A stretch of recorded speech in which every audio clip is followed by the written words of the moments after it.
Saya Anggi Chandrawinata.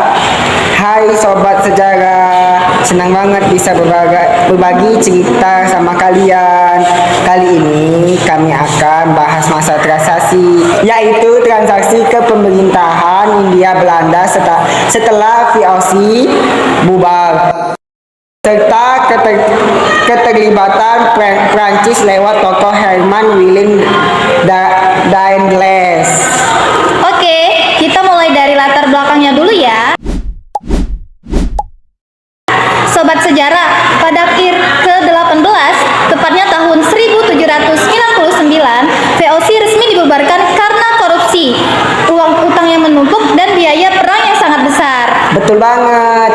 Nah, setelah VOC bubar, semua wilayah termasuk Nusantara langsung diambil alih oleh pemerintah Belanda.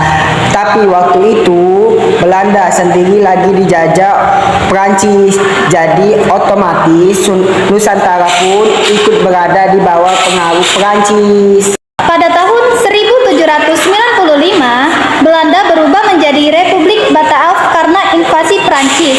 Jadi, selama awal ke-19, administrasi Nusantara berada di bawah bayang-bayang kekuasaan Prancis. Baiklah, kita akan membahas bagaimana sih munculnya Herman Willem Daendels. Disinilah tokoh utama kita muncul, Herman Willem Daendels. Napoleon Bonaparte menunjukkan dia sebagai Gubernur Jenderal Hindia Belanda tahun 1808 dengan tugas utama memperkuat pertahanan Jawa dari ancaman Inggris. Karena Inggris saat itu jadi musuh utama Prancis dan sedang gencar melakukan ekspansi kolonial.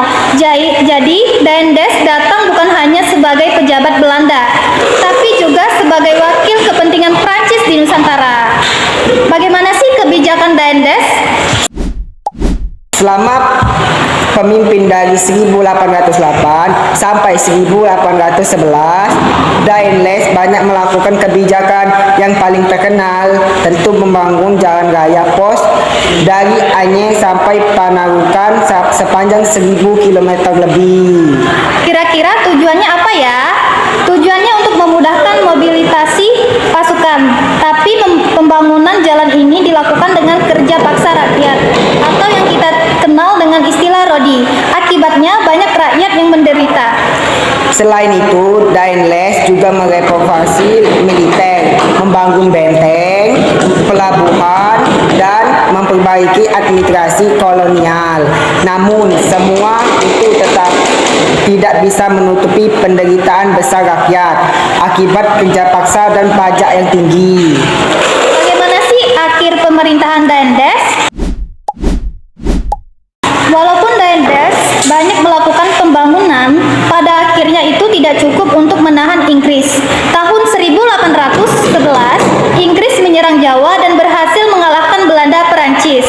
Setelah itu, Daendels digantikan oleh Janses, tetapi hanya sebentar. Inggris lalu mengambil alih Jawa dan menunjuk Thomas Stamford Raffles sebagai gubernur. Bagaimana sih dampak hingga masa kini? Kalau kita tarik ke masa kini, dampak kebijakan Daendels masih bisa kita rasakan loh. Jalan raya pos misalnya, menjadi dasar jalur utama transportasi di Pulau Jawa hingga sampai sekarang. Sistem birokrasi yang dia bentuk juga ikut mempengaruhi administrasi modern Indonesia. Tapi di sisi lain, gaya kepemimpinan yang otoritas jadi pengikat bahwa pembangunan tidak boleh mengorbankan kesejahteraan rakyat. Selain itu, keterlibatan Prancis juga memperlihatkan betapa strategisnya posisi Nusantara. Dari masa kolonial, perebutan ini menandakan kekayaan sumber daya kita memang sangat penting, sesuatu yang masih relevan dalam hubungan geopolitik internasional. Jadi kita simpulkan, transaksi kepemerintahan Hindia Belanda ini bukan hanya soal bubarnya VOC, tapi juga bagian dari perebutan pengaruhan besar Eropa yang sampai ke Nusantara. Dan sosok Daendels adalah bukti nyata bagaimana kebijakan kebijakan kolonial membawa perubahan besar, baik positif maupun negatif, yang masih berpengaruh sampai sekarang. Oke, sobat sejarah, segitu dulu obrolan kita ya di episode kali ini. Semoga bikin kalian paham dan tertarik untuk belajar. Kami akhiri. Wassalamualaikum warahmatullahi